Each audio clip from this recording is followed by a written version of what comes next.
What should you do if you are past 55 and have very little or zero put away for retirement? In this video, I will share my best 12 suggestions. Welcome to another episode. My name is not important. Today we are discussing what you can do if you are getting a delayed start. If you are past 50 or perhaps past 55, maybe you are already in your 60s and you have very little or zero put away for retirement. I am going to share 12 specific actions you can take, or you should, at minimum, consider. First, understand that you are not alone and that it is never too late. Countless people nearing retirement age discover themselves in this position, wondering where the years went. So do not be too tough on yourself. At the start of your career, you were young, simply trying to survive and cover your bills. Maybe you began a family, purchased your first home, you raised children, and perhaps even assisted them with college. Now you discover yourself 50-something or 60-something, wondering where the years went. And you discover yourself with very little or zero put away for retirement. Of course, beginning early is preferable to beginning late, but you can compensate for lost time. I acknowledge everyone's circumstances are different, and what succeeds for one individual may not succeed for another, for numerous reasons. But the objective of this video is to provide you some actionable ideas and approaches to consider. Ideas that can create a very significant difference for you in your wonderful retirement years. Number 2, assess your current situation. Determine your timeline. Examine all the opportunities. For example, if you are 55 in solid health, you have 10 years before you reach 65 and 15 years before 70. You can achieve a lot in 15 years, or 10 years, or even 5 years, but you must be intentional, and you must have a genuine plan of action. Your most valuable asset is your capacity to earn an income. If you have an income, or the capacity to earn an income, that is your golden goose. It is not about how much you bring in, it is what you retain that counts. You would be amazed at how many people with large incomes, even extraordinarily large incomes, that have very little or zero saved. On the opposite end, you would be amazed at how many people with very humble or smaller incomes have a remarkably substantial amount of money set aside for retirement. As a financial planner, I observe both ends of the range and everything in between. When we bring in more, the natural inclination is to spend more. A wonderful quote from George Clason: "That which each of us calls our necessary expenses will always grow to equal our incomes unless we protest to the contrary." You cannot successfully protest without a plan and without a defined goal. Recommendation number 3 is to understand your numbers. You need to understand where your money is heading. You need to understand your cash inflow and your outflow, the revenue and the expenditures. It is called a budget. The word budget is not a very appealing word. Many people believe that maintaining a budget is hard. If that is you, I would recommend that you shift the way you perceive a budget, even assign it a different label if that helps keep it straightforward. In its most basic form, it is a knowing where your money is heading and B, directing where your money is heading. You cannot manage that which you do not track. A budget does not restrict you, it liberates you. Recommendation number 4 is complete a 30-day spending review. Make a pledge to monitor all of your spending for 30 days or for or for the next complete month. I mean monitor every cent. You can simply accomplish it with a sheet of paper. Do not overcomplicate it. Or, if you prefer, you can download a spending review spreadsheet that we built. It is a very straightforward, effective tool, an Excel spreadsheet that we developed specifically for this purpose. It is a free download, and there is a link in the description below on how to obtain that. Recommendation number 5 is to retain more of your own money when you have clarity on how much revenue is arriving and where it is heading. Every month you will be equipped to implement some adjustments. Imagine with me for a moment, what would it feel like if you were able to retain all of your income? Or stated differently, if you had no expenditures at all every month? I realize that that is not at all practical, but just calculate the math. If you could save and intelligently invest all of your income every month for the next 5, 10, or 15 years, how much of a nest egg could you build? It would be a considerable amount of money, even with a humble income, right? Recommendation number 6 is to get inventive and think beyond the norm. Let me tell you a personal story. My wife and I connected in college. We were young college students, but the absence of money did not stop us from getting married, and we did not want to wait long before we began our family. We had no idea how we were going to cover our bills, and we knew it would be difficult, but we wanted and were committed to face life's obstacles, whatever they may be, together. A few years later, I was still attempting to complete my schooling, and I was employed full-time. We were renting an apartment, and we desperately wanted to save to purchase our first house. We assessed our revenue and expenditures. Saving any money appeared nearly impossible. This is where we began to get inventive. Our largest expense was rent, the rent payment every month. We began to consider ways we could potentially live for at least 1 year without a rent payment. Moving in with parents, with a wife and 2 young children at this point, was not a workable option for us at the time, but we were committed to find a method to dramatically lower our expenditures. So, we began brainstorming. My wife had previously volunteered at a care center. She is very compassionate, and she loved to visit and look after elderly people. I had the notion, I wonder how many elderly people there are in our city that are residing in their home alone, but have arrived at a point where they need assisted living and would appreciate having a live-in assisted care provider.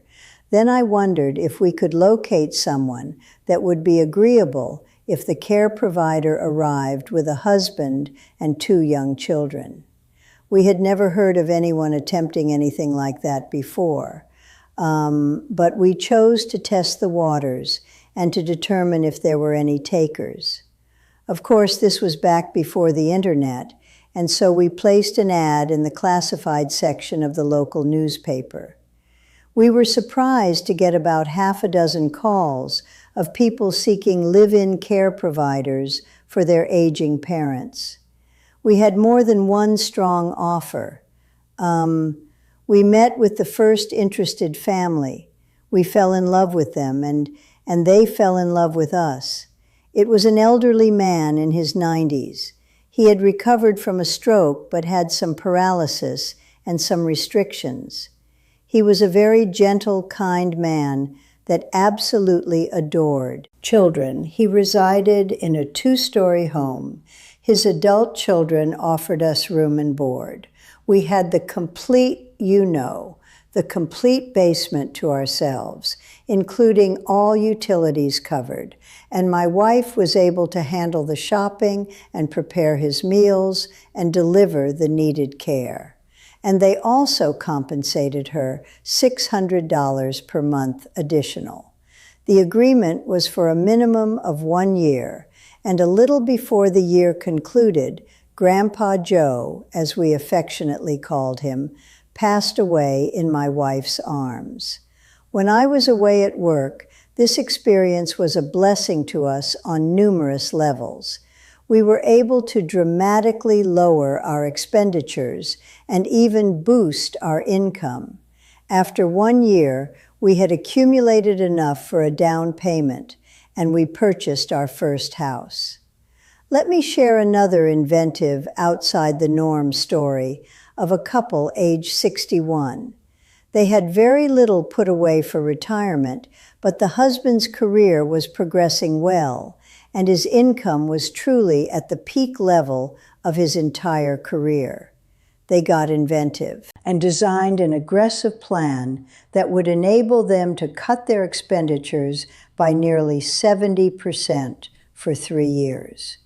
They sold their big home with the intention to downsize to something less costly to maintain. They actually moved in with their adult daughter, who was employed part-time and struggling to attend school and caring for her 2-year-old son.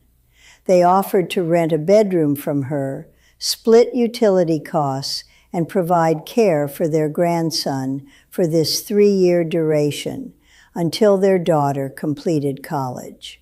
Their plan benefited their daughter tremendously. It spared her from paying for childcare, and they were able to save 70% of their income over a 3-year duration. This was a tremendous win for both sides. After 3 years, they purchased a comfortable single-level condo with very minimal maintenance costs. Recommendation 7 is to work longer. For decades, the age of 65 has been the arbitrary assumed retirement age. Why is that? In the past, this was what Social Security designated as the full retirement age. And 65 is the age when you can become eligible for Medicare. But I think it is outdated. We live considerably longer nowadays, and 70 is the new 65. We truly do live longer, and the probability that you or your spouse will live into your 90s and beyond is statistically higher than most people realize. You should plan to live to 100, because many of you will. I know numerous people in their 70s still working, some because they require the income, others because they genuinely enjoy working. It is also not unusual for a person to retire only to get restless and to return to work, even if only part-time. If you are really exhausted by your job, then perhaps you could retire from that one and locate a completely different type of position, something that you would find more enjoyable. Maybe you could launch a side venture, a small enterprise of some variety. There are countless opportunities out there, and in upcoming episodes, I intend to investigate many of them. Possibilities that you could explore, which is another reason why you may want to think about subscribing to this channel if you have not. Recommendation number 8, delay claiming Social Security benefits if you work longer. You are able to postpone Social Security benefits longer. This can grow the size of your future Social Security benefits in a couple of ways. One is you will have a longer and stronger earnings history. They use your best 35 years, and so every year that you work can create a major difference. Also, when you postpone Social Security benefits beyond full retirement age, you also can accumulate DRCs, or delayed retirement credits. The size of your Social Security benefits can be significantly larger when you pursue this. But you truly need to have a solid Social Security strategy to properly understand how Social Security delayed retirement credits function. And for a tailored Social Security strategy customized for you, You can visit the relevant resources online. For additional information, recommendation number 9 is to enhance your physical and mental health. A sedentary lifestyle results in illness, and illness carries with it enormous financial costs. Becoming physically and mentally fit may be the most critical thing you can do for your retirement. Genuinely, when you are fit, you will have greater energy, you will strengthen your capacity to work longer and to earn longer. The rewards of exercise and eating nutritiously are massive. Recommendation number 10 is to have faith. Faith in yourself, faith in your future, and most importantly, faith in God. Remarkable and extraordinary things can be accomplished. Although it may seem overwhelming and even impossible, nothing is impossible. You are more capable than you believe. You are stronger than you believe. You are more inventive than you believe. And you can accomplish difficult things. You can overcome any obstacle when you commit to it. I love this quote from Ella Wheeler Wilcox. There is no chance, no destiny, no fate that can circumvent or hinder or control the firm resolve of a determined soul. I would encourage you to memorize that quote and speak it every day. Maybe place it on your refrigerator door or on your bathroom mirror so you can view it every day. There is no chance, no destiny, no fate that can circumvent or hinder or control the firm resolve of a determined soul. Recommendation 11 is to never stop learning. You must be educated. Read quality books. If you have never read The Richest Man in Babylon by George Clason, I would begin there. You may want to read Think and Grow Rich by Napoleon Hill. These are motivational and uplifting books. But also, you need to understand the best methods to save and invest your money. There are crucial tax strategies when it comes to actually saving. Should you fund IR as Roth, IR as 401ks? What about catch-up contributions? And I have other videos that explore that. But when you save, you want to save in the most tax-advantaged way possible. And you of course, want to be prudent in all of your investments. Now, I have included links to some of the books that I suggest in the description below. And finally, recommendation 12 is do not overlook a HECM strategy. A HECM is a home equity conversion mortgage. It is a type of reverse mortgage. You need to realize that the regulations have changed and there are new types of reverse mortgages that have more options and more versatility. If you have about 50% equity in your home and you are at least age 62, you could eliminate your mortgage payments. Just imagine how that would feel. No more mortgage payments. You may also be able to create a tax-free stream of income to supplement your retirement income. I cannot take the time in this video to cover all the specifics, but you could discover more from resources available, including books that cover chapter by chapter the specifics I outlined. The benefits of the HECM, but this single strategy could be an absolute game changer for you in your retirement. If you are curious about further reading, it is available on Amazon. You can also simply go to Amazon and search for books on holistic retirement planning, and you will discover helpful resources. There is also a direct link in the description below. So there you have it, my best 12 suggestions if you are past 55 and have nothing put away for retirement. If you found any portion of this video helpful, I would love to hear from you. Please leave a comment down below. Tell me what resonated with you, and I look forward to seeing you in the next episode.